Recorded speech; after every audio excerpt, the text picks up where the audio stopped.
Walt Disney World is known as the vacation kingdom of the world. It averages around 56 million guests per year, which makes it one of the top vacation destinations in the whole entire world. But as you know, there's always a beginning to every story. So today I'm going to be telling you guys how they created this place, Walt Disney World. We'll be telling you guys the origins, the backstory of how this place came to be.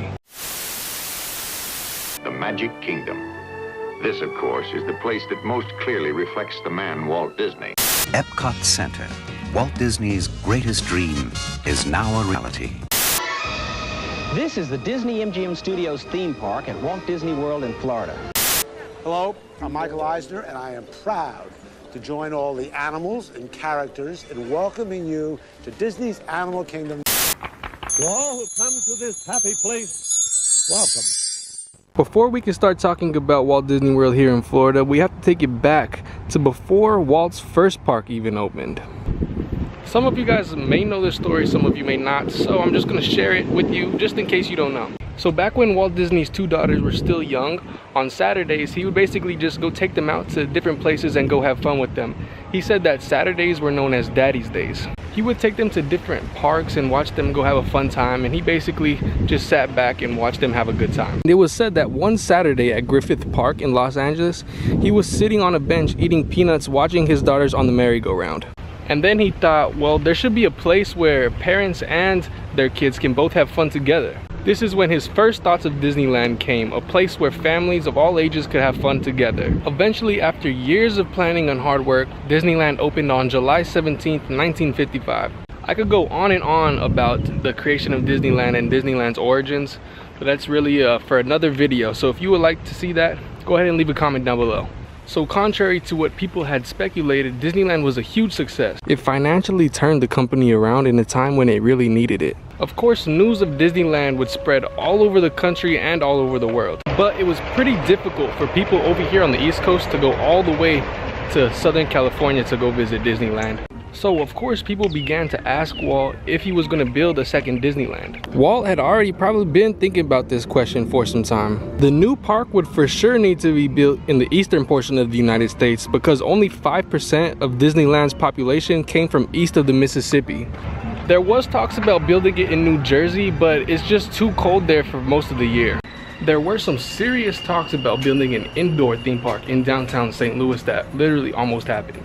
There were even meetings with city officials and plans to start beginning in 1963. But the legend goes is that there was a dinner party that Walt was at with some politicians in St. Louis, and Walt was offended when a politician challenged Walt on his no alcohol policy at Disneyland. So as you can imagine, Walt was pretty mad about this, and basically the next day they were out of St. Louis. They were done. There were no more plans to build a park in St. Louis. Walt then started searching for his new park in the eastern part of the country, and he really liked Florida. Walt first thought about having it in Miami, West Palm Beach, or even Tampa. These were all great destinations, but they were right on the coast, and that made them pretty vulnerable to hurricanes. Then Walt was flying over the Orlando area on November 22nd, 1963, the same day John F. Kennedy was shot. He saw how much land was in this area, and he saw the major highways that could connect guests to his new theme park. He also saw a little island in the middle of Bay Lake that he really loved.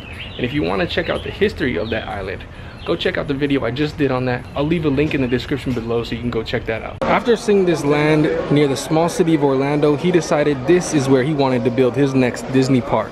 Walt was most excited about the amount of land and size that he could work with over here, because soon after Disneyland opened, hotels, fast food chains, and other tourist traps opened right outside the gates. He knew for sure that when he built his next Disneyland, he would get enough land so that this wouldn't be a problem. And for his next project, he had so many creative dreams and visions that he would need all this land to make sure that all of them happened. So that's what he did. Walt bought lots and lots of land. But Walt did this in a very ingenious way. He knew that if landowners saw that it was Disney who wanted to buy up all the land, the prices would skyrocket.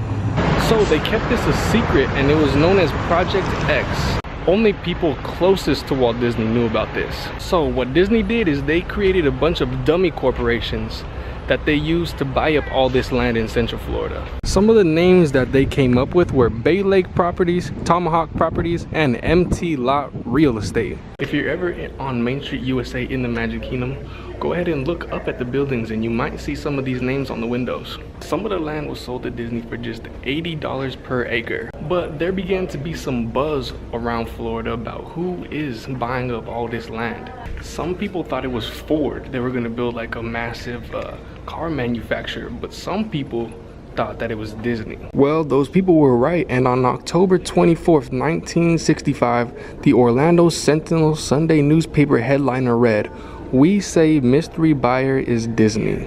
Walt's big secret was out, but not before he was able to buy over 27,000 acres. Just a couple weeks later, Walt had a press conference with the governor of Florida talking about his new theme park, but during the conference he was pretty vague and didn't really reveal too many details about it. Walt Disney, who will bring a new world of entertainment, pleasure, and economic development to the state of Florida. Walt Disney.